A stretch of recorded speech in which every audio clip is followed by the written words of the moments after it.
आणि यानंतरच्या पाहुयात बातम्या क्रीडा विश्वातून। बातम्यांचा वेगवान आढावा क्रीडा सुपरफास्ट मधून। पाकिस्तानचा अनुभवी फलंदाज बाबर आझमची वेस्ट इंडीज विरुद्ध नुकत्याच झालेल्या 3 सामन्यांच्या एकदिवसीय मालिकेतील कामगिरी खूपच खराब झाली। फलंदाजीतील त्याचा फ्लॉप शो मुळे भारतीय एकदिवसीय संघाचा कर्णधार रोहित शर्माला खुशखबर मिळाली। रोहित शर्मा आयसीसी एकदिवसीय क्रमवारीमध्ये कोणताही सामना न खेळता दुसऱ्या स्थानावर पोहोचला, तर बाबर आझम तिसऱ्या स्थानावर जाऊन घसरलेला आहे।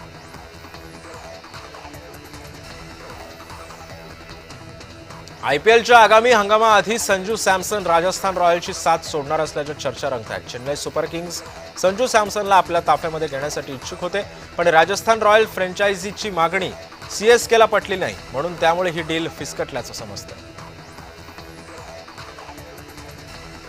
कॅरिबियन ताफ्यातील युवा जलदगती गोलंदाज जेडन सिल्स यानं पाकिस्तानच्या विरुद्ध तिसऱ्या एकदिवसीय सामन्यामध्ये मोठा डाव साधला। या सामन्यामध्ये 18 धावा खर्च करताना त्यानं 6 विकेट सुद्धा घेतल्या।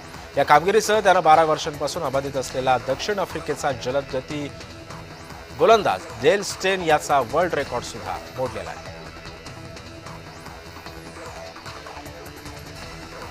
भारतीय संघ 9 सप्टेंबर पासून सुरू होणाऱ्या आशिया चषक स्पर्धेमध्ये खेळणार आहे। या स्पर्धेमध्ये भारताला पाकिस्तानशी देखील सामना खेळावा लागणार आहे। असं असताना भारतीय संघानं पाकिस्तानशी आशिया चषक स्पर्धेमध्ये खेळू नये असा सूर दिसून येतोय, पण भारत सरकारच्या परवानगीनं बीसीसीआय भारत पाक सामना खेळणार आहे।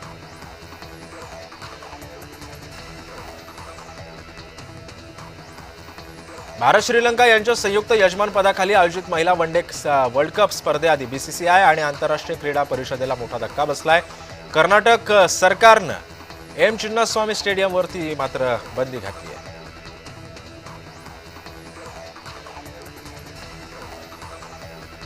भारतीय संघाची आशिया कप स्पर्धेसाठी घोषणा केव्हा केली जाणार याची प्रतीक्षा आणि उत्सुकता क्रिकेट चाहत्यांना लागून राहिली आहे। मात्र याआधी टीम इंडियाचा माजी विकेटकीपर दीप दास गुप्ता यानं मोठं विधान केलंय। त्यानुसार भारताचा विकेटकीपर फलंदाज संजू सॅमसन याची आशिया कप स्पर्धेसाठी निवड करण्यात येणार नाहीये असं सुद्धा बोललं जातं।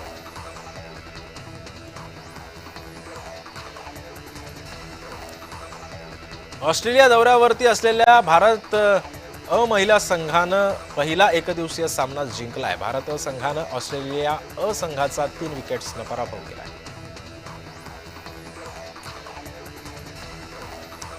भारतामध्ये आता राष्ट्रकुल क्रीडा स्पर्धा म्हणजेच मिनी ऑलिम्पिक होणार असल्याचे संकेत मिळतात। या कबड्डी स्पर्धेमध्ये खो खो आणि कबड्डी यासारखे भारताच्या मातीमधले खेळ सुद्धा पाहायला मिळू शकतात।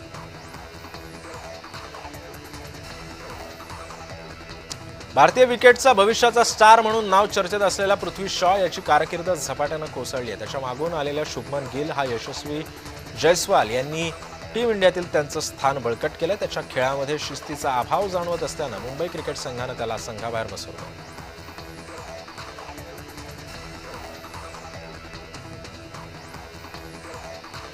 भारतीय क्रिकेट संघाचा खेळाडू आकाशदीप सिंग यानं फॉर्च्युनर कार खरेदी केली होती, मात्र नवीन फॉर्च्युनर खरेदी करून सुद्धा आकाशदीप ही कार चालवू शकणार नाहीये, कारण आरटीओनं आकाशदीपला नोटीस बजावली आहे। आकाशदीपवर नोंदणी आणि उच्च सुरक्षा क्रमांक प्लेट शिवाय ही आलिशान कार खरेदी केल्याचा त्याच्यावर आरोप आहे।